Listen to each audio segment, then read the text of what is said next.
Hello students, this is the second part of kinematics. NEET के previous year questions का हम लोग discussion कर रहे थे. तो पार्ट वन मैंने ऑलरेडी डिस्कस कर दिया. This is the part two, right. So if आपने पार्ट वन नहीं देखा है तो पहले पार्ट वन देख लो. बेसिकली अनरिलेटेड, आप इसको देख के भी उसको देख सकते हो. There is no issue. And previous year questions को सॉल्व करना और उसके डिस्कशन में पार्टिसिपेट करना बहुत ज़रूरी होता है, because after that you can understand कि नीट बेसिकली क्वेश्चंस कैसे पूछता है और आपकी जो स्टडीज़ है उस क्वेश्चन पूछने के से अलाइंड होनी चाहिए. That is very important, right. That is why we solve the previous year questions. And if आप इस साल ही नीट देने वाले हो अभी, तो प्रीवियस ईयर क्वेश्चन तो एंड टाइम रिवीजन के लिए बहुत इंपॉर्टेंट होता है. क्लास का lecture notes and previous year के क्वेश्चंस के डिस्कशन, सो इन दोनों को कंबाइन कीजिए. Okay, so let's start. The first question is, let's see, the x and y coordinate of the particle, which is x and y coordinate of the particle at any time is given like this. X is this and y is this. See, x and y is given as a function of time, right? So let's write x is equal to 5t minus 2t square and y is given as 10t. This is given to us, and it is written that x and y are in meters and t in second. That means what? It is in a SI unit, right? So let's understand कि ये सब SI unit में given है. We need to find out acceleration at time 2 second. Acceleration निकालना है. Simple है. आपको position x दिया हुआ है तो इसको एक बार डिफ्रेंशिएट करेंगे तो वेलोसिटी का x कंपोनेंट आ जाएगा, which is dx by dt. I hope आपको डिफ्रेंशिएशन आना चाहिए, बेसिक डिफ्रेंशिएशन. लास्ट लेक्चर में भी आपको मैंने एम्फेसिस दिया था कि बेसिक डिफ्रेंशिएशन तो मेडिकल में भी आता है, तो you can ignore that, right. तो 5t का डिफ्रेंशिएशन करेंगे 5 हो जाएगा, 2t स्क्वायर 4t हो जाएगा. इट्स द वेलोसिटी का x कंपोनेंट. वैसे ही हम लोग वेलोसिटी का y कंपोनेंट निकालने बैठेंगे, this will be dy by dt, right. So आप 10t को टाइम से डिफ्रेंशिएट करेंगे, 10 हो जाएगा. नाउ मुझे एक्सेलेरेशन का x कंपोनेंट चाहिए, तो क्या करना होगा? वेलोसिटी के x कंपोनेंट को डिफ्रेंशिएट करना होगा टाइम से, राइट. तो इफ़ आप ऊपर में 5 माइनस 4t को टाइम से डिफ्रेंशिएट करेंगे, -4 हो जाएगा, राइट. एंड ay चाहिए तो आपको dy by dt करना होगा. अब ये 10 है, 10 का डिफ्रेंशिएशन क्या होता है? 0. कॉन्स्टेंट का डिफ्रेंशिएशन 0 होता है, राइट. सो इफ़ मुझे एक्सेलेरेशन लिखना होता है तो मैं क्या लिखूँगा? It is actually ax i cap plus ay j cap, और इफ़ az होता तो az k कैप. ओके, यहाँ पे ax क्या है? -4 i कैप हो गया, ay j cap 0 j cap हो गया. तो what is my acceleration? -4 i cap metre पर second square. And they have asked you acceleration है 2 सेकेंड. अच्छा, ये एक्सेलेरेशन देखो टाइम से इंडिपेंडेंट हो गया. अब ये 2 सेकेंड पे पूछता, 4 सेकेंड पे पूछता, कभी भी पूछता, this acceleration is what? It is constant acceleration, right. ये कॉन्स्टेंट एक्सेलेरेशन है. तो 2 सेकेंड तो ऐसे ही लिख दिया इन्होंने. किसी भी टाइम पे यही एक्सेलेरेशन होता तो my option C is right, right. Simple है. तो 2 बार डिफ्रेंशिएट करना पड़ा. इसको प्लीज़ आप अच्छे से करेंगे. आप ऐसे भी कर सकते हो, हर एक क्वेश्चन के बाद, क्वेश्चन आने के बाद रुक जाएंगे, खुद सॉल्व करने जाना है. बाद में डिस्कशन को आप ऑब्जर्व करो कि मैंने कैसे सॉल्व किया. Okay, let's go to the next question. Next question देखो, ये क्वेश्चन तो रिपीट हो गया. नीट 2016 में पूछा और CBSE AIPMT 1991. तो देखो रिपीट हुआ. देखते हैं क्या क्वेश्चन है. Magnitude if the magnitude of sum of two vector is equal to magnitude of difference of two vectors, right. Angle between these two vectors. देख के बोल सकते हो कि 90 डिग्री होना चाहिए, इफ आपको पता है तो. इफ नहीं पता तो चलो सॉल्व करके देखते हैं. मैग्नीट्यूड ऑफ सम मीन्स ये क्या कहना चाह रहा है? a प्लस बी वैक्टर जो सम हुआ, इसका मैग्नीट्यूड जो है a माइनस बी वैक्टर के मैग्नीट्यूड के इक्वल है, ऐसा कहा है. तो आपको पता करना है what is angle between a and b. तो a प्लस बी का मैग्नीट्यूड आप जानते हैं क्या होता है? √a square plus b square plus 2ab cos theta, okay, is equal to a minus B का मैग्नीट्यूड क्या होता है? a square plus b square minus 2ab cos theta, right. cos theta, हाँ, दोनों इक्वल है. आप देख सकते हो, आप दोनों तरफ स्क्वायर कर दो तो क्या हो जाता है? a square b square. तो ये तो मैं कर रहा हूँ, आप मन में ये सब कुछ कर सकते हो, राइट. इट्स लाइक सॉल्व हो चुका वाला क्वेश्चन है. Is equal to a square plus b square minus 2ab cos theta, right. cos theta, a square से a square cancel, b square cancel, दोनों को एक साइड ले जाओ तो क्या हो जाएगा 4ab cos theta is equal to 0. Obviously इसका मतलब हुआ cos थीटा इज 0, और हम लोग जानते हैं cos थीटा 0 का बहुत सारा सॉल्यूशन हो सकता है. बट क्या क्या सॉल्यूशन हो सकता है, 90 डिग्री हो सकता है, 270 डिग्री हो सकता है, etcetera. But we know that angle between two vectors, आप एक वेक्टर लिया और एक वेक्टर लिया, इसके बीच में 90 डिग्री आंसर होना चाहिए. ओके, तो हमारा आंसर क्या होगा 90 degree. A is my correct option. Why not 270 degree. बाय अब आप इस डिस्कशन में पढ़ोगे तो आप ऐसे समझिए एंगल बिटवीन टू वेक्टर्स क्या होता था. दो वेक्टर के टेल को मिलाते हैं, इसके बीच में दो एंगल होते हैं, एक ये है ना, तो स्मॉलर एंगल होता है एंगल, राइट. तो सपोज़ किसी दो वेक्टर के बीच में 90 डिग्री एंगल है और ये क्या होगा 270. ओके, तो आप क्या लिखोगे 90 degree is answer, right. Leave it, एक डिटेल डिस्कशन है, ये सब चीज़ों में नहीं पड़ेगा. हमारा आंसर आ गया, आगे बढ़ जाते हैं. Now let's go for question 3. क्या क्वेश्चन में कहा गया है, in the given figure A is 15 metre पर सेकेंड स्क्वायर. ए आपको दिखाया गया, ये देखो, रिप्रेजेंट्स मीटर पर सेकेंड स्क्वायर मीन्स एक्सेलेरेशन है, represents total acceleration, okay, of a particle moving in clockwise direction in a circle of radius 2.5 metre at a given instant of time and we need to find out speed. Okay, अब देखो ये acceleration इधर है ना, नीचे की तरफ है, तो आप इसका एक कंपोनेंट टुवर्ड सेंटर निकालोगे. सपोज सेंटर की तरफ इसका एक कंपोनेंट निकल जाएगा, एक कंपोनेंट टेंजेंशियल हो जाएगा, राइट. तो ये टेंजेंशियल कंपोनेंट हो जाता और ये सेंट्रीपिटल कंपोनेंट हो जाता. तो आप सेंट्रीपिटल एक्सेलेरेशन लिखना होता तो क्या होता, ए का cos 30 डिग्री आप लिख लेते. इफ टेंजेंशियल पूछा जाता तो आप क्या लिखते, ए का sin 30 डिग्री. इससे तो हमें मतलब नहीं है, इससे मतलब है, ठीक है. तो ए सी इज इक्वल टू, ए की वैल्यू आपको गिवन 15 cos 30 डिग्री. cos 30 क्या होता है √3/2. तो ये मुझे गिवन है, सेंट्रीपिटल एक्सेलेरेशन मैंने निकाले यहाँ से. रेडियस गिवन है मुझे, radius is 2.5 metre and they have ask you what is the speed, right. Do we know that centripetal acceleration is v²/r, right. So can I write v will be equal to under root AC into r, right? What is the value of AC? 15 into √3/2 और r की value है 2.5. इतना सारा कुछ solve करना है. Intelligent बच्चे आसानी से कर सकते हैं इसको सॉल्व, ओके. और नहीं भी आता तो कर लेंगे आप. मैं लिख देता हूँ, इसका आंसर मुझे आया था 5.7 मीटर पर सेकेंड, ओके. अप्रॉक्सीमेटली ये आंसर आएगा. माय ऑप्शन इज सी, है ना. थोड़ा बहुत अप्रॉक्सीमेशन करना आता होगा ना, आप कर लोगे, ये कैलकुलेशन सिंपल है. So my option is C. तो थर्ड हो गया हमारा सॉल्व. अब चलते हैं हम लोग फोर्थ क्वेश्चन पे. फोर्थ क्वेश्चन जो पूछा गया था 2015 में पूछा गया है, राइट. देखते हैं क्या है.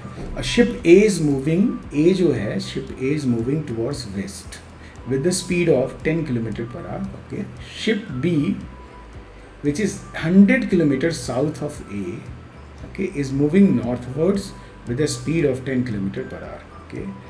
They have asked you time after which the distance between them becomes shortest. देखो shortest distance का जो है कॉन्सेप्ट यही मेंस में भी बहुत बार आता है, ओके. और यहाँ भी आ गया हमें, और ये भी काफ़ी अच्छा क्वेश्चन है मैं कहूँ तो. देखो A जो है, मैं डायग्राम बना लेता हूँ, ये A है. It is moving westward with the speed of 10 kilometre per hour, right. तो ये वेलोसिटी ऑफ ए हो गई वेस्टवर्ड. देन बी जो है इस ए से इस समय में 100 किलोमीटर साउथ में, तो लिख दिया मैंने 100 किलोमीटर साउथ में, भाई साहब ये बी है. And the velocity of B at this instant is 10 kilometre in northward direction. तो ऊपर बना लिया वेलोसिटी 10 किलोमीटर पर hour in northward direction, right. And we need to find out what is the shortest distance between them. अब इसको एक तो calculus से कर सकते हो, मिनिमा के कॉन्सेप्ट से कर सकते हो, और एक रिलेटिव मोशन से कर सकते हो. तो मैं रिलेटिव मोशन से जानबूझ के ट्राई करता हूँ सॉल्व करने का, ओके. तो मैं बी के रेस्पेक्ट में सबको देखता हूँ. अब बताओ velocity of A with respect to B क्या लिखते हैं आप. It is velocity of A minus velocity of B, right. इसका मतलब क्या हुआ, वेलोसिटी ऑफ ए में आप माइनस ऑफ वेलोसिटी बी को ऐड कर लो, राइट. यही इसका मतलब होगा, राइट. अच्छा, दूसरी बात, velocity of B with respect to B क्या होगा, velocity of B minus velocity of B, है ना. तो ये तो ज़ीरो हो जाएगा। तो मैं क्या करता हूँ, बी के रिस्पेक्ट में बी को देखूंगा तो ये मेरा क्या होगा, स्टैटिक हो जाएगा बी के रिस्पेक्ट में, मेरे लिए ये रेस्ट पे हो गया, राइट, बी है ना। तो पेन का कलर मैं थोड़ा चेंज कर लेता हूँ, रुको, ठीक है। अब देखो ए इधर है, वेलोसिटी ऑफ ए इधर है और मुझे माइनस बी सेट करना है। इफ वी बी ऊपर है तो माइनस वी बी नीचे होता है, राइट, ये हो जाता है मेरा माइनस वी बी। और इन दोनों को ऐड करते तो आप पैरेललोग्राम लॉ जानते हैं, इन दोनों को ऐड करते तो इन दोनों का जो वेक्टर सम होता है वो इधर होता है, राइट, इस लाइन पे होता, ये लाइन पे, हाँ। तो इस डायरेक्शन में है हमारा वी ए बी, राइट। अच्छा, वी ए बी की मैग्नीट्यूड क्या होगी, इफ़ ये 45 डिग्री एंगल बन रहा है वी और ए बी के बीच में, तो वी ए बी की मैग्नीट्यूड होती √10 का स्क्वायर प्लस 10 का स्क्वायर। 90 डिग्री है तो क्या लिखते हैं, -2 AB cos 90, वो तो ज़ीरो ही हो जाता, ये होगी 10√2 kilometre per hour. I hope ये समझ में आए यहाँ तक की। तो अब बी के रिस्पेक्ट में बी रुका हुआ, यहाँ पे रुका हुआ दिखेगा और एक ऐसा जाता हुआ दिखेगा इस लाइन पे जा रहा है, राइट, इस लाइन पे जा रहा है। अब आपको शॉर्टेस्ट डिस्टेंस देखना है तो आप क्या करोगे, प्रोसेस वाइज बी से इस लाइन पे परपेंडिकुलर ड्रॉ कर लोगे, ये लाइन, और ये जो लेंथ होगी ये हो जाएगी मिनिमम डिस्टेंस। ये जो लाइन दिख रही है मिनिमम डिस्टेंस होगी। अब इस ट्राइंगल को अब गौर से मैं बना लेता हूँ, देखो ऐसा है हमारा ट्राइंगल और ऐसे आपने परपेंडिकुलर ड्रॉ किया हुआ है, राइट, ऐसा, और ये 100 किलोमीटर है। अब आप जानते हो कि ये 10 है और ये भी 10 है, तो ये 45 डिग्री हुआ, ये भी 45 डिग्री एंगल होगा, ये एंगल क्या हो जाता है 45 डिग्री। मैं थोड़ा डाइग्रेस कर रहा हूँ आपको, है ना। और ये जो लेंथ था ये हो जाता है minimum distance, it isn't it, ये जो डिस्टेंस होता है 100 किलोमीटर साइन 45 डिग्री लिख लेते, मीन्स 50√2 किलोमीटर हो जाता है। ये क्वेश्चन पूछा नहीं है लेकिन आपसे पूछता तो आप यही करते, क्या लिखते 52√2। अच्छा, यहाँ से जो परपेंडिकुलर ड्रॉ किया है, यहाँ से इस पॉइंट से चल रहा है, ये वाला भी लेंथ आप देखते 50√2 किलोमीटर ही हो जाता है ना। अब देखो जब मिनिमम डिस्टेंस था तो बी के रिस्पेक्ट में ए कितना चला था, ये चला था, ये वाला चला था, है ना। ए यहाँ पे अभी है, ए यहाँ पे अभी, राइट, तभी मिनिमम डिस्टेंस है। तो displacement of A with respect to B क्या लिखते हैं, 50√2 किलोमीटर, है ना, इतना समझ में आया। और वी ए बी की वैल्यू कितनी है हमारे 10√2, है ना, किलोमीटर पर आवर। और obviously acceleration of A with respect to B क्या है, 0 है। तो आप कौन सा फॉर्मूला लगाओगे तो यहाँ हो जाएगा S = UT + ½ AT², है ना। और ए तो 0 ही है भैया, ये हटा दो। S की वैल्यू कितनी है 50√2 किलोमीटर एंड U की वैल्यू कितनी है 10√2 × T, तो T की वैल्यू हो जाती 5 आवर्स, राइट, सब किलोमीटर पर आवर में था। आई होप मैंने 2 चीज़ समझा दी आपको, शॉर्टेस्ट डिस्टेंस निकालना होता तो ये हो जाता है आंसर, और टाइम इसमें पूछा है तो 5 आवर। तो हमारा कौन सा आंसर राइट है, ये हमारा बी आंसर राइट है। तो इस क्वेश्चन को आप ध्यान से समझेंगे और this is the like intuitive way, मतलब दिखता है, समझता है ना। और कैलकुलस वाला तो आप मिनिमा के कॉन्सेप्ट आप कर ही लेंगे, okay. So I hope 4th question समझ में आ गया। हम लोग चलते हैं अब 5th क्वेश्चन में। What is 5th question? Two particles A and B move with a constant velocity. Constant velocity important है, constant velocity v1 and v2 से दोनों जा रहे हैं. At initial moment their position vector are r1 and r2 initially. Okay. Condition for particle A and B for their collision is. किस condition को follow करने से दोनों में कॉलिजन हो सकता है? कॉलिजन होने का बेसिक मतलब क्या होगा? दोनों की फाइनल पोजीशन सेम होना है ना. कॉलिजन होने का बेसिक मीनिंग क्या होगा कॉलिजन होने का, राइट? फाइनल पोजीशन एक ही जगह हो जाए, final position of both particles is same, दोनों का फाइनल पोजीशन सेम हो जाए, राइट? अब आप जानते हो डिस्प्लेसमेंट को मैं क्या लिख सकता हूँ, ध्यान समझना, ut + ½ AT² लिख सकता हूँ, राइट? और एक्सेलरेशन देखो कांस्टेंट वेलोसिटी जा रहा है, ये 0 ही हो जाता है। ऐसा डिस्प्लेसमेंट को हम लोग क्या लिख सकते हैं, फाइनल पोजीशन, मान लो ए की फाइनल पोजीशन को RA लिख देते, ए के लिए हम लोग सॉल्व करें पहले, और ए की इनिशियल पोजीशन क्या थी, R1 थी, मैंने R1 लिख दिया, ये हो गई डिस्प्लेसमेंट। डिस्प्लेसमेंट क्या होता है, final position minus initial position, और इसकी वेलोसिटी वेक्टर क्या है, v1 है। और देखो सब बोल्ड से लिखा हो ना, इसका मतलब सब वेक्टर है ना, ये सब क्या है, ये सब आपका वेक्टर है, राइट, ये सब वेक्टर है, ओके, = v1 × t, ओके। तो यहाँ से ए की फाइनल पोजीशन मुझे क्या आ जाती, ये मुझे आ जाती R1 plus V1 T। Okay, ये हो गया मेरा इक्वेशन 1। वैसे बी का निकालना बैठते तो क्या हो जाता, आर बी की final position RB will be equal to R2 plus V2T। दोनों को इक्वल होना चाहिए तभी कोलिजन होगा। तो मैंने दोनों RA और RB को इक्वल कर देता हूँ यहाँ पर, ठीक है। तो मैं RA RB को इक्वल करता तो ये हो जाता R1 plus V1T is equal to R2 vector plus V2T vector, right. अच्छा, यहाँ देख सकते हो मैं कहना right R1 minus R2 vector is equal to V2 minus V1 vector into T, है ना। यहाँ से समझ में आ जाओ। Isn't it R1 minus R2 is a vector, ये अपने आप में एक वेक्टर है, और V2 minus V1 is a vector. अच्छा, V2 माइनस V1 में एक स्केलर टाइम से मल्टीप्लाई कर रहा हूँ, राइट।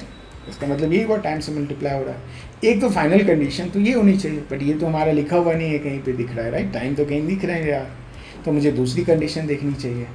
इफ़ ये दोनों इक्वल है और इफ़ T पॉजिटिव है, isn't it, can I say that angle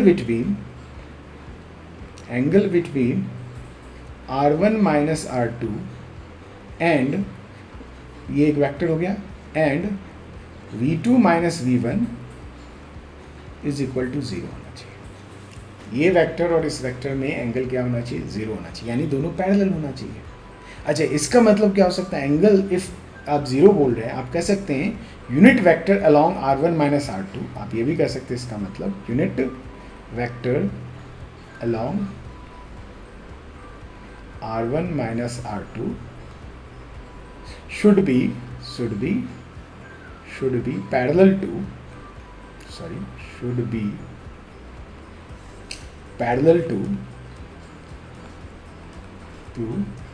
V2 minus V1 vector, parallel to unit vector along V2 minus V1 vector, right, ये बोल सकते हैं। अच्छा, मुझे थोड़ी जगह चाहिए तो मैं थोड़ा सा हटा लेता हूँ, यहाँ पे थोड़ा इरेज कर लेता हूँ। यहाँ गया मेरा इरेजर, राइट। तो मैं थोड़ा सा ऊपर का हटा लेता हूँ। आप तो ये वीडियो को बैक जाके देख ही सकते हैं ये सब चीज़ क्या लिखा हुआ था, राइट। तो मैं तो पूरा डिस्क्राइब कर रहा हूँ, राइट। यहाँ पे आप करना चाहें तो ये सारा स्टेप तो मन में ही कर लेते हैं, है ना। डायरेक्ट ही आप ये वाला स्टेप लिख सकते थे, ठीक है। लेकिन मैं बता देता हूँ, सारा कॉन्सेप्ट भी क्लियर हो जाएगा कि आगे चल के कोई क्वेश्चन पूछा जाए तो आप उसको सॉल्व कर पाओगे, राइट। तो हम लोग आ जाते हैं यूनिट वेक्टर के कॉन्सेप्ट पे ना, है ना।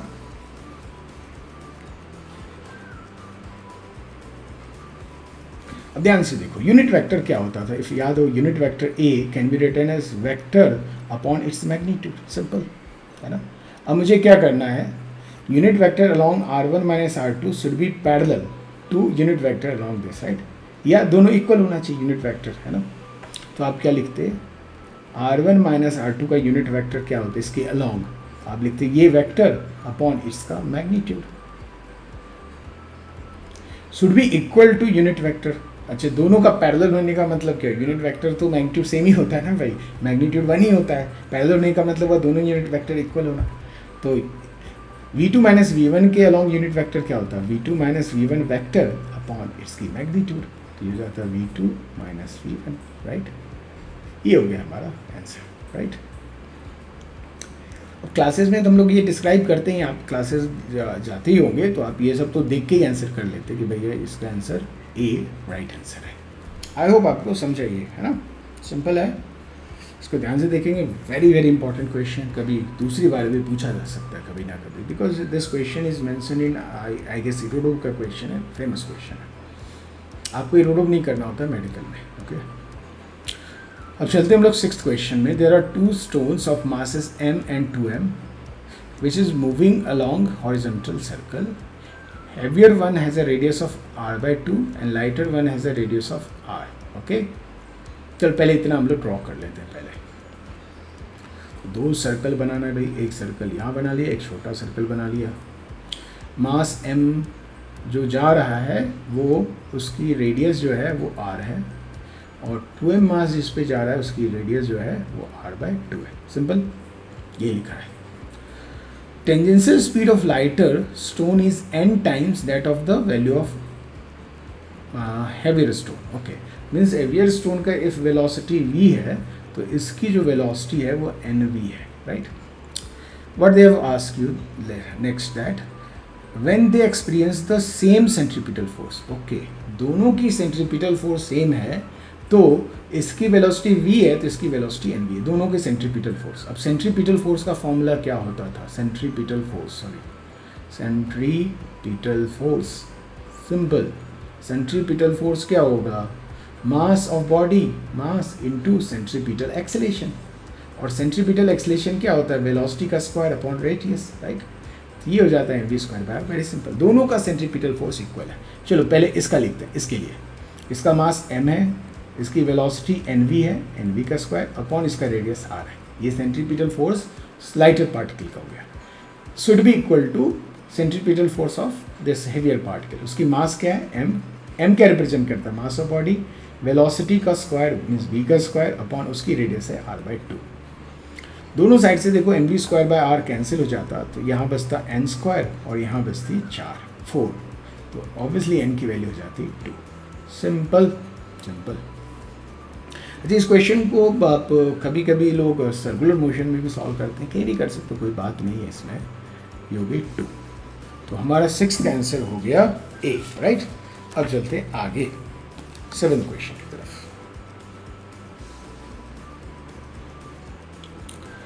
क्या कहा गया है भाई? Position vector of particle r has a r, देखो पोजीशन वेक्टर है, एरो लगा दिया मैंने. As a function of time, आपको r as a function of time given है. मैं लिख लेता हूँ क्या दिया है भाई. r as a function of time means 4 sin 2 pi t i cap plus 4 cos 2 pi t j cap. Okay, बहुत सिंपल है. मीटर सेकेंड सब SI यूनिट में है. आई कैप जे कैप जो है x और y एक्सिस के लॉन्ग है. Simple. Which of the following statement is wrong, है ना. रॉन्ग पे हमेशा अंडरलाइन करो. रॉन्ग है, आपको राइट नहीं पूछा गया है, ठीक है, रॉन्ग पूछा गया है. सिंपल. अब देखो ये पोजीशन वेक्टर है, अब ध्यान से देखो. इसको हम लोग x कोऑर्डिनेट बोल सकते हैं पार्टिकल का और इसे हम लोग बोल सकते हैं y कोऑर्डिनेट. और ये क्वेश्चन देखना मेंस में भी पूछा गया है. तो कभी कभी मेडिकल के बच्चे जो होते हैं मेंस के क्वेश्चन की प्रैक्टिस कर लो, जिनका मेडिकल में काफ़ी अच्छा फिजिक्स हो गया है तो उनको मेंस के क्वेश्चन भी कर लेनी चाहिए, जेई मेंस के, तो आपका अच्छा हो जाएगा.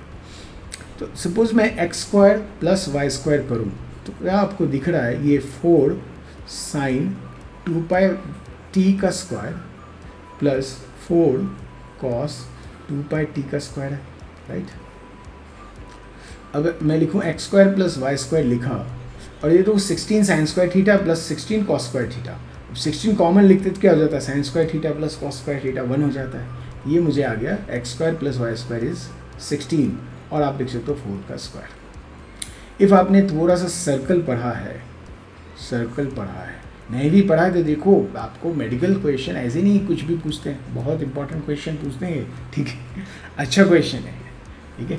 और बहुत तरह से इसको सॉल्व किया जा सकता है. X square plus y square is 4 का स्क्वायर. इसका मतलब होता है ये सर्कल को रिप्रेजेंट करता है. इसका मतलब ये पार्टिकल किस पे चल रही है? सर्कल पर चल रही है. और इसका सेंटर जो है 0,0 पे है. इसका सेंटर, इस सर्कल का सेंटर कहाँ है? 0,0 पे है. और ये जो 4 का स्क्वायर दिख रहा है वो रेडियस है. इसकी रेडियस जो हो गई वो 4 हो गई. सब SI में लिखा था तो मैं 4 मीटर लिख सकता हूँ. इसकी रेडियस क्या है? 4 मीटर है. और इसका सर्कल का सेंटर कहाँ है? 0,0.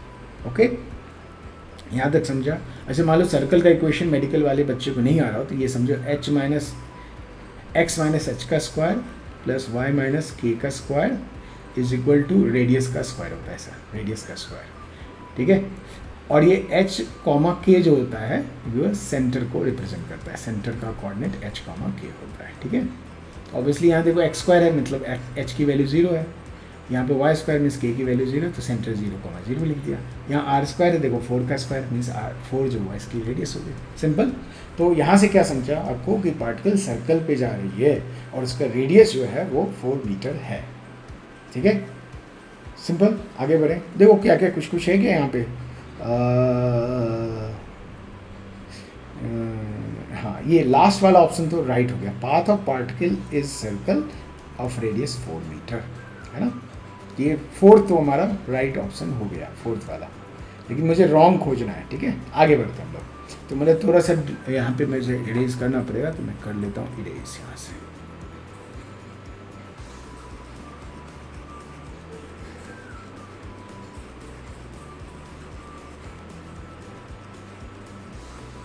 आगे से इस क्वेश्चन का जब मैं एंड करूँगा तो आपको एक ट्रिक बता दूंगा, आपको देखते के साथ उसका आंसर देख के साथ आप बता सकते हैं इस क्वेश्चन का आंसर क्या होगा। ओके, अभी तो मैं पूरा डिस्क्राइब कर रहा हूँ क्योंकि बहुत सारे बच्चे को ये पूरी डिस्क्रिप्शन नहीं आ रही होती है।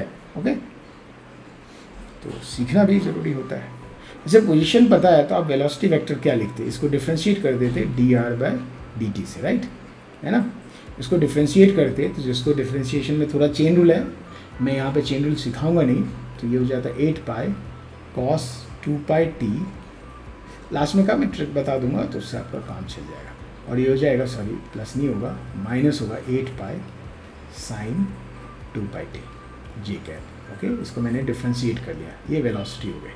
अच्छा, वेलोसिटी का एक मैग्नीट्यूड निकालना, अब सर्कल पे जाना, राइट, सर्कल पे जा रही थी जिसकी रेडियस 4 मीटर थी। अब सर्कुलर मोशन में पार्टिकल की दो मोशन होती है, यूनिफॉर्म सर्कुलर मोशन, दूसरी होती है non uniform. Uniform circular motion में क्या होती है, वेलोसिटी का मैग्नीट्यूड कांस्टेंट होता है, इसलिए मैं वेलोसिटी का मैग्नीट्यूड निकालने की कोशिश कर रहा हूँ।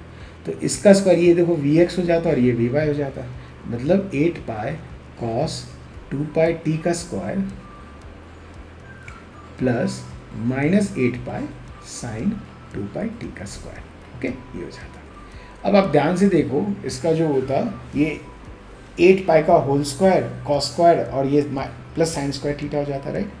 तो आप देखो इसका हो जाता है 8 पाई, यहाँ पे निकल के आ जाता है, ठीक है। अच्छा, वेलोसिटी की मैग्नीट्यूड क्या है, 8 पाई मीटर पर सेकेंड है, isn't it, this is constant, yes. क्या मैग्नीट्यूड टाइम के साथ वेरी कर रहा है, नहीं, वेलोसिटी का मैग्नीट्यूड टाइम के साथ वेरी नहीं कर रहा। वेलोसिटी क्या टाइम के साथ वेरी कर रही है, यस, वेलोसिटी आई जे के देखो ये वाला पार्ट चेंज हो रहा होगा, वेलोसिटी चेंज कर रही है टाइम के साथ, बट वेलोसिटी का मैग्नीट्यूड चेंज नहीं कर रहा है। तो सर्कुलर मोशन में जब वेलोसिटी का मैग्नीट्यूड कांस्टेंट होता है तो हम लोग उसे क्या कहते हैं, उसे कहते हैं हम लोग uniform circular motion, uniform circular motion. तो ये पार्टिकल जो है यहाँ पे सर्कल पे जा रही है और यूनिफॉर्म सर्कुलर मोशन परफॉर्म कर रही है।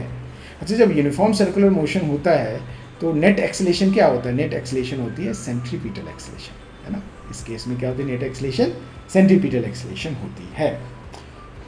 ओके, चलो ये जो भी किया है मैं इसको थोड़ा सा एक जगह फिर से लिख लेता हूँ। ओके, तो मैं थोड़ा सा यहाँ पे इरेज कर देता हूँ फिर से इसको, मैं पूरा समझा ही दे रहा हूँ, बाद में तो ट्रिक बता ही दूँगा, देख के ही आंसर बोल देंगे, है ना। ये क्वेश्चन इतना फेमस होता है कि आप देख के ही आंसर कर सकते हो इसको। ओके,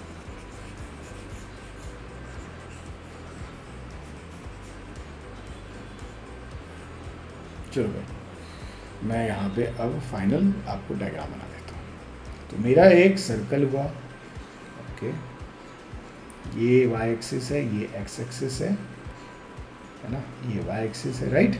और ये मेरी सेंटर भी जो कि ओरिजिन पे रखा हुआ है ना, सेंटर। और रेडियस क्या है, 4 है, तो ये 4, इसका कोऑर्डिनेट लिखने बैठते तो 4,0, इसका कोऑर्डिनेट लिखते 0,4 एक्सेट्रा आप लिख सकते हैं, 4 का रेडियस है, राइट।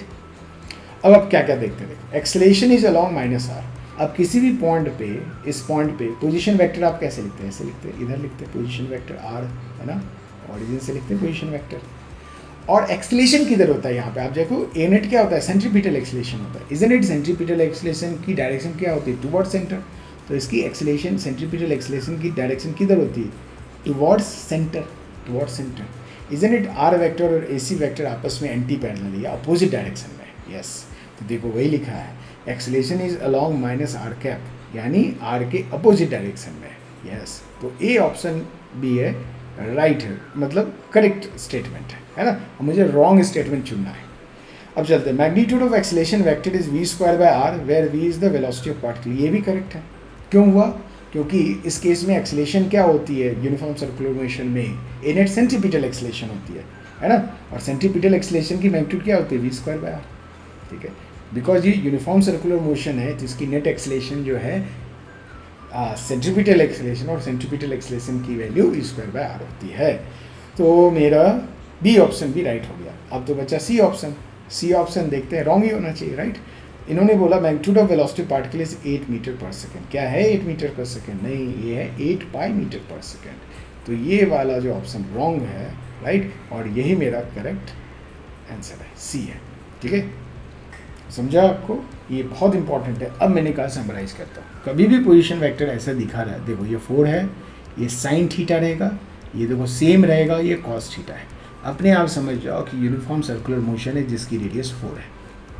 ठीक है, ये क्या है? यूनिफॉर्म सर्कुलर मोशन है जिसकी रेडियस क्या है? 4 है। ठीक है, अब कहोगे velocity sir, uniform circular motion velocity magnitude constant होगी, वो भी कैसे होगी? ये जो 4 है और टी के बाजू में जो दिखे उससे मल्टीप्लाई कर दो, 4 × 2 पाई, ये उसकी वेलोसिटी की मैग्नीट्यूड हो जाती है 8 पाई।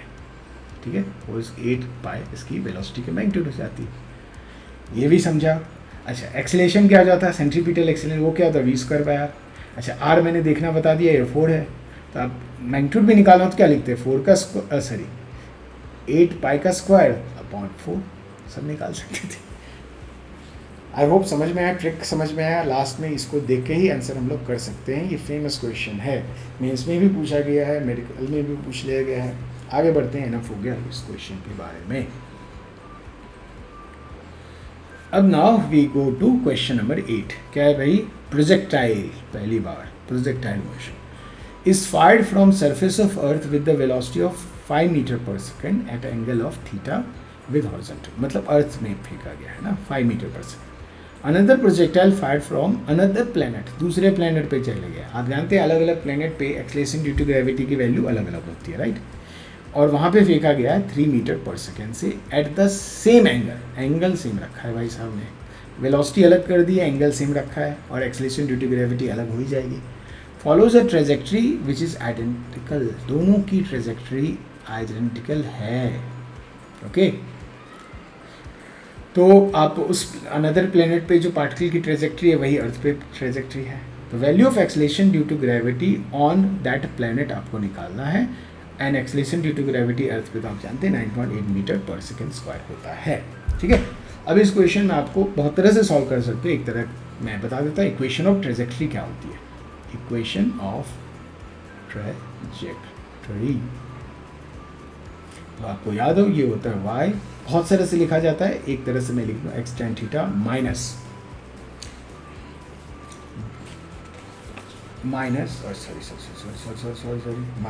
जी x square upon 2u² cos square theta, right. ये होती है इक्वेशन ऑफ ट्रेजेक्ट्री किसी भी प्लेनेट पे, है ना। और भी होता है x tan थीटा 1 - x/, अरबी ऊपर लिमिट उसको नहीं जानते, इसी से चलते।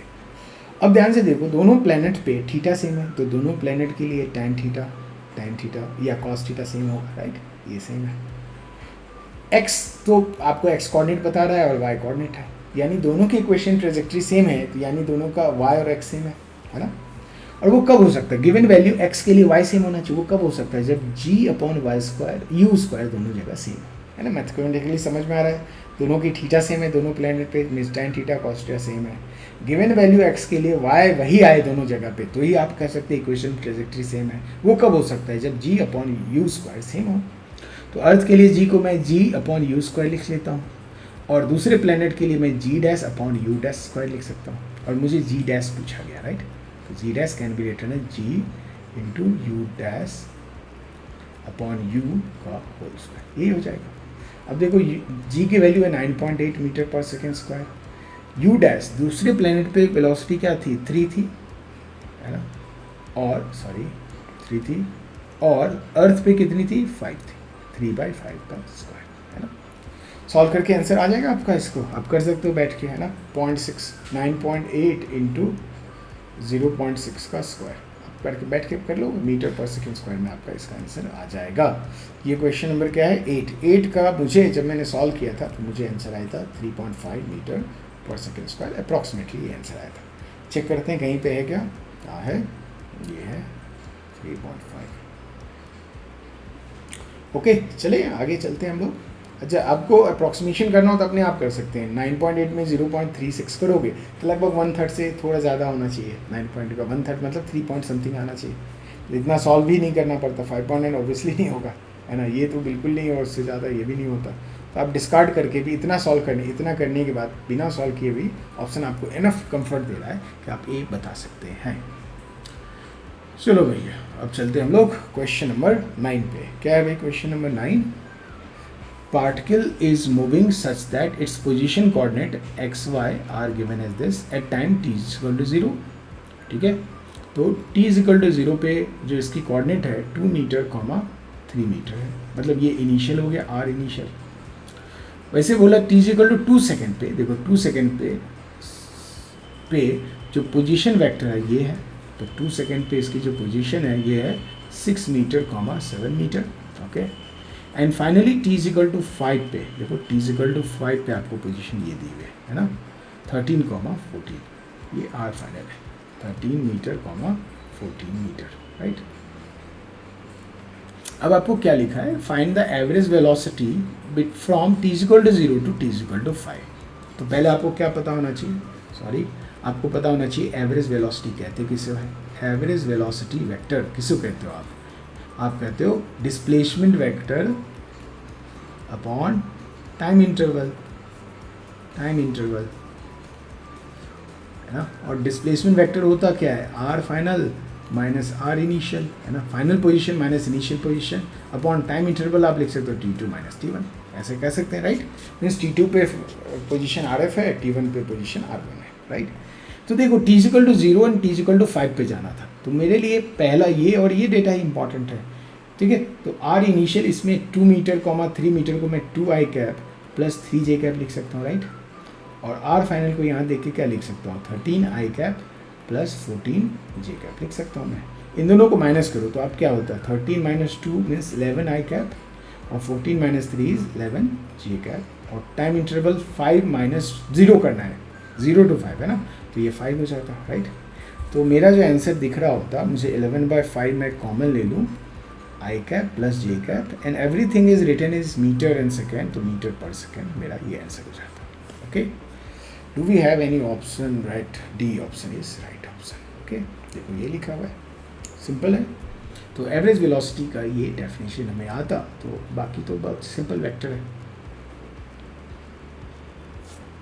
अब आ जाते हैं हम लोग 10th क्वेश्चन पे। 10th क्वेश्चन क्या है भाई? Velocity of projectile at initial point A है, वो दिया हुआ है। Its velocity at point B, देखो इनिशियल ए और बी, मतलब बी फाइनल पॉइंट हो गया इस ट्रेजेक्ट्री का, राइट। सेम हॉरिजॉन्टल लेवल पे बी रेंज वाला पॉइंट हो गया, राइट। तो मैं इसको आपको थोड़ा समझा देता हूँ डायरेक्शन के वाइज। तो मान लो ये हमारा ग्राउंड है, आप पार्टिकल को यहाँ से थ्रो करते हो, तो ये पार्टिकल ऐसे प्रोजेक्टाइल करते हुए यहाँ आते, राइट। और ये ऐसे यहाँ पे ये इसकी इनिशियल वेलोसिटी हो जाती है और ये इसकी फाइनल वेलोसिटी होती है। इफ़ आप पूरा प्रोजेक्टाइल मोशन सही से पढ़े होंगे, ये इसकी इनिशियल vx कंपोनेंट होता और इसका आपका ये जो होता ये vy कंपोनेंट हो जाता, राइट। वैसे ही v फाइनल का आप कंपोनेंट निकालते, राइट, तो ये हो जाता vx कंपोनेंट और ये हो जाती vy component, right. And if you know that दोनों की vx कंपोनेंट सेम होती है और vy कंपोनेंट जस्ट अपोजिट होती है, ठीक है। मीन्स vy इसका पॉजिटिव है तो इसका नेगेटिव होगा, ओके, सिंपल।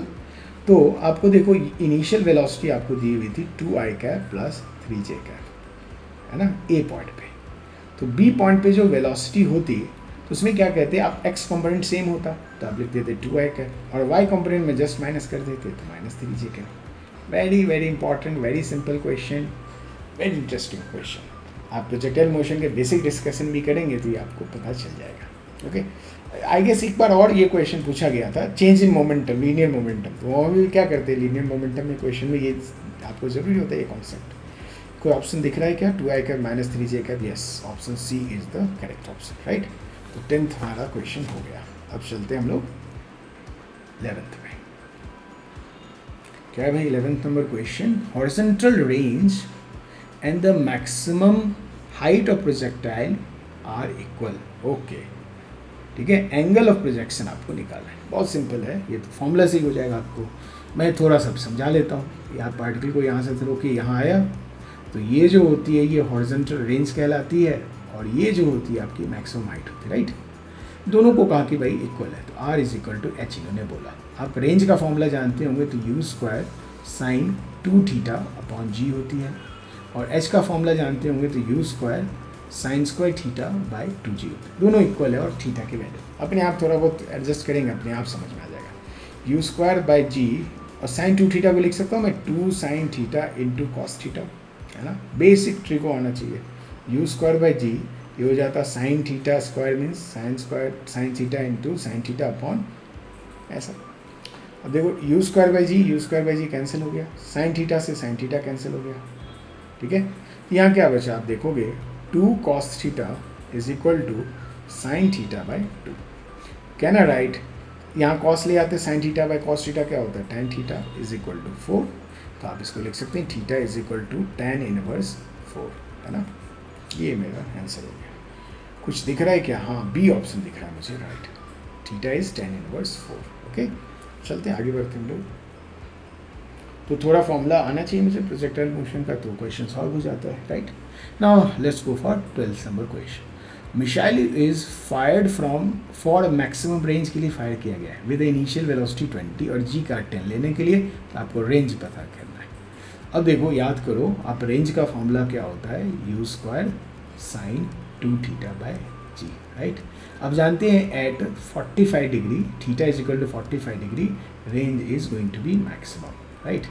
तो रेंज मैक्सिमम क्या हो जाता, आप साइन इंटू 2 इंटू 45 करते तो क्या हो जाता है u square by g sine 90 degree, right, sine 91 होता है, तो रेंज मैक्सिमम हो जाता है u square by g, right. मतलब सेम ही स्पीड से आप फेंकें यू पे से फेंकें तो 45 डिग्री पे जब किसी पार्टिकल को फेंकेंगे तो वो उसकी मैक्सिमम रेंज पे जाएगा, राइट। तो आर मैक्सिमम मुझे पता चल गया वो होती है u square by g, right. और ये मुझे पूछा गया है यू की वैल्यू देखो 20 गिवन है, 20 का स्क्वायर और जी का उन्होंने 10 लेना, ये क्या हो जाएगा 40 मीटर, सब ऐसा ही नहीं है तो मीटर लिख दिया मैंने, तो ये ऑप्शन डी मेरा राइट ऑप्शन हो जाता है। तो 12th का ऑप्शन डी राइट, सिंपल है। आगे बढ़ते हैं 13 क्या लिखा है भाई, particle has a initial velocity this, चलो लिखते चले जाते हैं। इनिशियल वेलोसिटी हो गई 3i cap plus 4j cap, है ना। हैज़ ए एक्सेलरेशन, देखोगे एक्सेलरेशन भी इन्होंने दिया हुआ है ये है, तो एक्सेलरेशन कितनी है इसकी 0.4i cap plus 0.3j cap, मतलब एक्सेलरेशन कांस्टेंट है, देखो नंबर में है ना, ये किसी का कांस्टेंट है, ओके, किसी ना टाइम का फंक्शन है ना एक्स टर्म है, कुछ भी नहीं है, तो कांस्टेंट एक्सेलरेशन, राइट। आपको पता करना है v की value at t is equal to 10 second. आप जानते हैं कांस्टेंट एक्सेलरेशन में v is equal to u plus a t होता है, एक्चुअली ये वेक्टर की तरह होता है, आप लोग वेक्टर की तरह लिखते हैं ना, बट वेक्टर की तरह होता है, राइट। चलो v निकालते हैं, u कितनी है भाई 3i cap plus 4j cap है, प्लस a कितनी है 0.4i cap plus 0.3j cap है, और t कितनी है 10 सेकेंड है, राइट। अब इसी को करो, सिंपल है, 3i cap plus 4j cap ये हो गया, आप 10 से मल्टीप्लाई करते तो ये हो जाता है 4i cap plus 3j cap, तो मेरे हिसाब से ये हो गई 7i cap plus 7j cap, ये आपको वेलोसिटी दिखी, बट इन्होंने स्पीड पूछा, मतलब वेलोसिटी का मैग्नीट्यूड पूछा है। तो आप कोई भी वेलोसिटी का मैग्नीट्यूड, किसी भी वेक्टर का मैग्नीट्यूड लिखना हो तो क्या लिखते, आई कैप के कोएफिशिएंट का स्क्वायर कर देते और जे कैप के कोएफिशिएंट का स्क्वायर कर देते, आप सॉल्व करते हो जाता है 7√2, राइट। तो हमारा ऑप्शन कौन सा दिख रहा है, बी ऑप्शन राइट दिख रहा है, तो मैंने बी को टिक कर दिया। सिंपल, समझ में आया। तो आपको वेक्टर की तरह लेना है, ये आपको नीट जानबूझ के आपको टेस्ट कर रहा है ना। कुछ बच्चे क्या करते हैं, यहाँ पे मैग्नीट्यूड निकालने बैठते यू का, फिर ए का मैग्नीट्यूड निकालने पड़ते और फिर सॉल्व करते हैं, तो हो गई आपकी बात, ठीक है। चलिए आगे बढ़ते हैं 14th क्या है भाई, 6 vectors a to f, okay, a to f have magnitudes and direction indicated in the figure. Which of the following statement is true? मतलब सबका वेक्टर सम किया, सब देखो बोल्ड बोल्ड लिखा है, मतलब सब वेक्टर है ना? उन्होंने कहा b vector plus c vector is equal to f, तो मुझे ट्राइंगल रूल यूज़ करो या पैरेललोग्राम यूज़ करो। तो ट्राइंगल रूल के अकॉर्डिंग क्या होता है, ड्रॉ द फर्स्ट वेक्टर, देखो b वेक्टर मैंने बना लिया पहले ऑप्शन के लिए, प्लस सी है, सी वेक्टर देखो राइट में दिख रहा है, राइट। आपको क्या करना होता है, फर्स्ट वेक्टर के हेड पे सेकंड वेक्टर का टेल रखना होता है, आप सी वेक्टर ऐसे बना लेते, राइट, छोटा सा एरो है ये, है ना। और रिजल्टेंट वेक्टर जो होता है इधर से इधर होता है, तो बी प्लस सी वेक्टर जो होता है ऐसा होता है, इन्होंने कहा b plus c vector f vector की इक्वल है क्या? नहीं, देखो एफ देखो उल्टा जा रहा है, एफ कैसा है, एफ ऐसा दिया हुआ है, तो क्या बी प्लस सी एफ के इक्वल हो सकता है क्या? बिल्कुल नहीं, अपोजिट डायरेक्शन में दिख रहा है मुझे तो पहला ऑप्शन जो ए है ये रॉन्ग हो गया मेरे हिसाब से। अब चलते दूसरा ऑप्शन, ये लिखा है d vector plus c vector is f vector, तो डी कहाँ है भाई? ऊपर है, तो पहला वैक्टर डी मैंने ड्रॉ कर दिया, डी वैक्टर हो गया प्लस सी वैक्टर, तो पहले वेक्टर के हेड पे दूसरे वेक्टर जो है सी का टिल रख दिया, ये सी वेक्टर है, तो पहले वेक्टर के टिल से दूसरे वेक्टर के हेड पे जाता है हमारा वेक्टर सम, है ना। ये ट्रायंगल लॉ मैं यूज़ कर रहा हूँ, डी प्लस सी ऐसा है, क्या डी प्लस सी एफ की तरह है क्या? डी प्लस सी देखो ऐसा जा रहा है और एफ वेक्टर कैसा है? ऐसा है, तो किसी भी दो वेक्टर को इक्वल आप कब कर सकते हो? एटलीस्ट दोनों की डायरेक्शन इक्वल हो, मैग्नीट्यूड इक्वल हो, तो डायरेक्शन ही इक्वल नहीं है तो ऑब्वियसली मैं 100% श्योर हूँ कि d plus c is not equal to f, तो ऑप्शन बी भी रॉन्ग हो गया। अब ऑप्शन सी की तरफ जाते हैं, डी प्लस ई, चलो भाई डी वेक्टर कैसा है? ऊपर की तरफ बना दिया डी प्लस ई वेक्टर ना, देखो यहाँ पे D plus e vector is F vector, right. E vector किधर है? लेफ्ट में, ओके, तो ई वेक्टर मैंने बना दिया ऐसा, ये हो गया ई वेक्टर, है ना। अब पहले के टेल से दूसरे के हेड पे जाओ ऐसा, तो ये होता D plus e vector, okay, ये एफ की तरह दिख रहा है ना, हाँ, तो मोस्ट प्रोबेबली सी ही आंसर होना चाहिए, है ना। चलो डी देख लेते हैं, देखने में क्या, बी प्लस ई, देखो बी वेक्टर ऐसा है, बी मैंने ड्रॉ कर दिया, बी वेक्टर प्लस ई, ई वेक्टर किधर है? ई वेक्टर लेफ्ट में जा रहा है, तो ई वेक्टर ऐसा हो गया प्लस ई, तो बी प्लस ई जो वेक्टर होता है वो ऐसा होता, ये होता b plus e vector, right. क्या ये एफ वेक्टर के अलॉन्ग है? क्या नहीं, एफ वेक्टर तो ऐसा है, एफ वेक्टर ऐसा, दोनों इक्वल नहीं होता, तो मेरा सी ही राइट ऑप्शन हो गया, राइट, ये भी रॉन्ग हो गया, तो मेरा आंसर क्या होता है इस क्वेश्चन का? सी। सिंपल है, चलो आगे बढ़ते हैं भाई। 15th क्वेश्चन क्या है भाई साहब?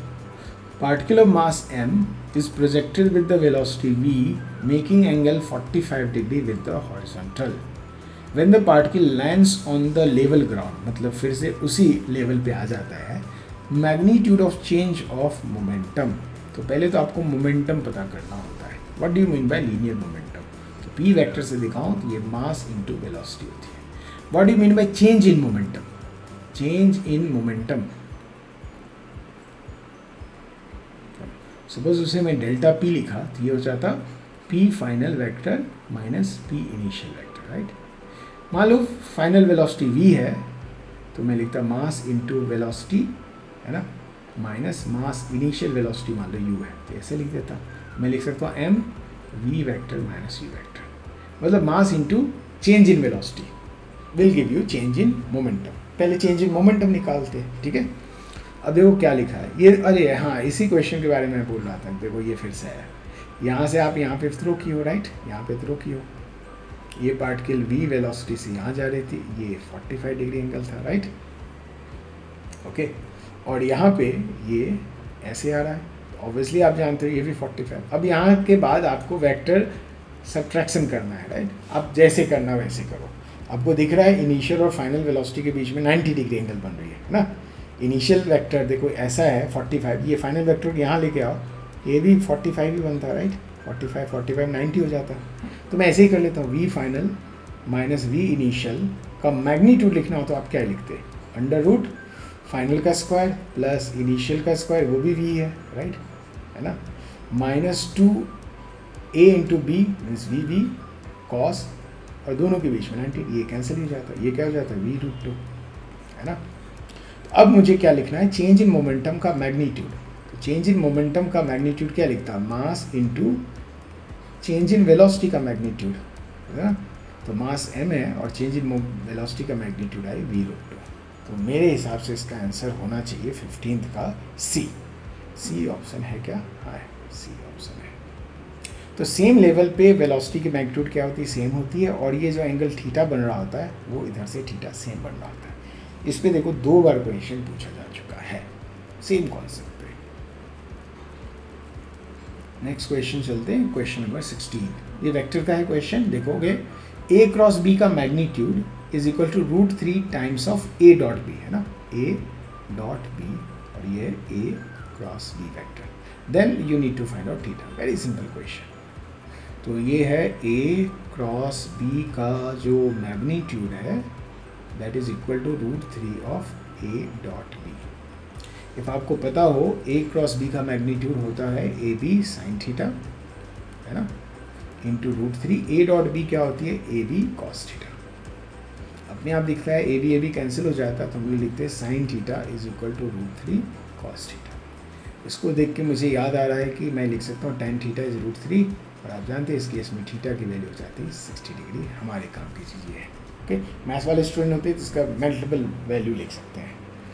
तो हमारे काम के अकॉर्डिंग फिजिक्स में तो ये 60 डिग्री मेरा राइट आंसर है। तो 16 का मैंने लिख दिया ए।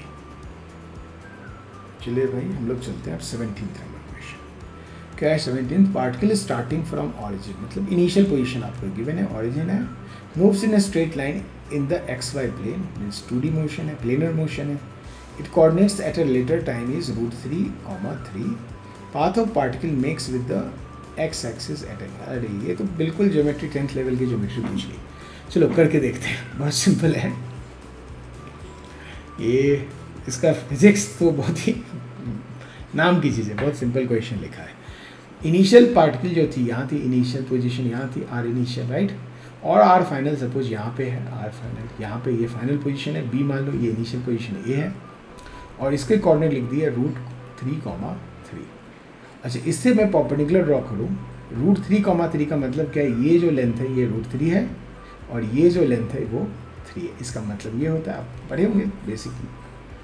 और देखो क्या लिखा है, path of the particle straight line पे चल रहा है, तो ये यही लाइन इसका पाथ हो जाएगा, इसी को आगे बढ़ा, इसी पाथ पे चल रहा है right, which is making angle theta with the positive x axis, है ना, ऐसा लिखा है।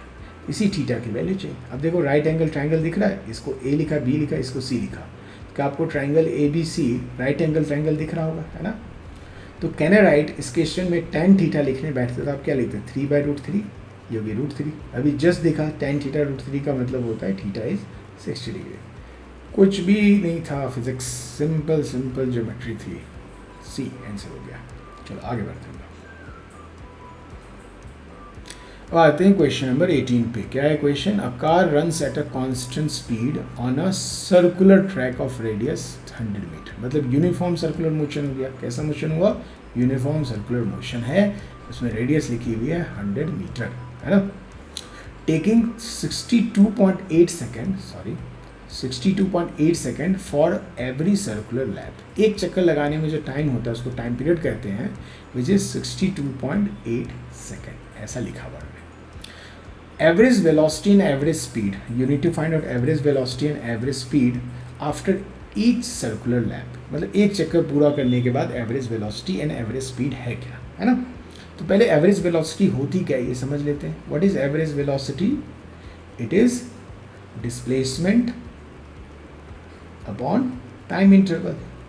अब ये सब तो बहुत सिंपल है, मैं बता रहा हूँ तो इतना टाइम लग रहा है, देख के बोल सकते हैं डिस्प्लेस। अब मान लो एक चक्कर किसी सर्कल में यहाँ से शुरू किए और एक चक्कर लगा के वहीं पे पहुँच जाओगे, जहाँ पे चले थे वहीं पे पहुँच गए, तो आपकी डिस्प्लेसमेंट क्या हो जाती है? 0 हो जाती है। जो भी टाइम इंटरवल रहा, है ना, इसका आंसर तो 0 ही हो जाता। तो एवरेज वेलोसिटी मेरी क्या आती? 0 होती।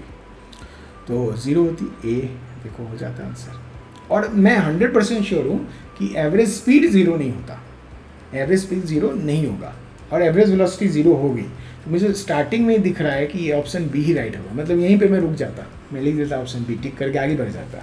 बट मुझे तो समझाना है तो मैं समझा देता हूँ आपको। अब एवरेज स्पीड होती क्या है वो समझ लेते हैं। Average speed is what? It is distance upon time interval, upon time interval right. अब एक चक्कर लगाओगे तो कितनी डिस्टेंस हो जाती है? Circumference 2πr upon time interval t, एक चक्कर लगाने में, राइट। यही मेरा आंसर होना चाहिए। चलो लिख देते हैं 2 पाई की वैल्यू 3.14 लिख दिया। रेडियस कितनी लिखी है इसने? 100 मीटर लिख दिया।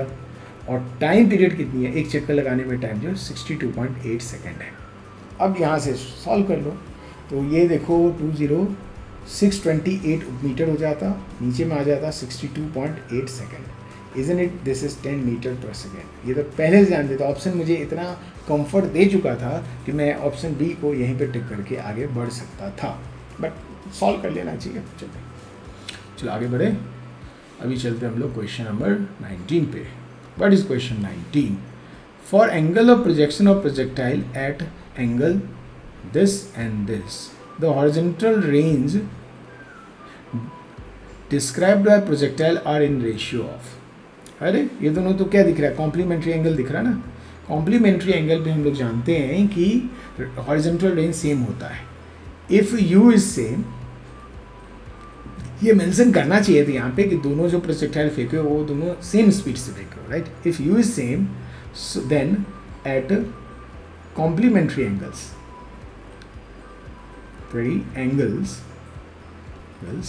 Range is going to be same, range is going to be same होगा।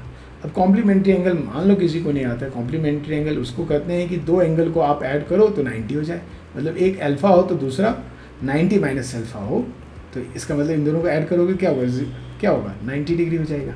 अब देखो 45 माइनस थीटा को आप ऐड करो 45 प्लस थीटा से, राइट, इजंट इट, ये 90 डिग्री होगा। तो ये दोनों कॉम्प्लीमेंट्री एंगल होगा तो दोनों की रेंज सेम होगी। तो रेंज का रेशियो क्या हो जाता है, ए। अब मान लो यहाँ से भी सेटिस्फाई नहीं हुआ तो मैं और आगे बढ़ा देता हूँ। रेंज का फॉर्मूला क्या लिखते थे आप, यू स्क्वायर साइन 2, मैं थीटा की जगह अल्फा लिख देता हूँ जान के उसके, क्योंकि थीटा यहाँ यूज़ किया है। तो पहले केस में अल्फा की वैल्यू क्या है 45 माइनस थीटा, दूसरे केस में 45 प्लस थीटा रख के देखोगे तो R1 will be equal to R2। But उतना तो आता नहीं है रहता है बहुतों को, आप देखोगे कि बहुत सारे बच्चे को ये सब नहीं आ रहा होता है, ठीक है, इतना कैलकुलेशन करना, तो आप याद भी रख सकते हैं, करके देखते हैं। देखो u square by g sine 2 alpha, मतलब 2 into 45 minus theta means 90 minus 2 theta हो जाता।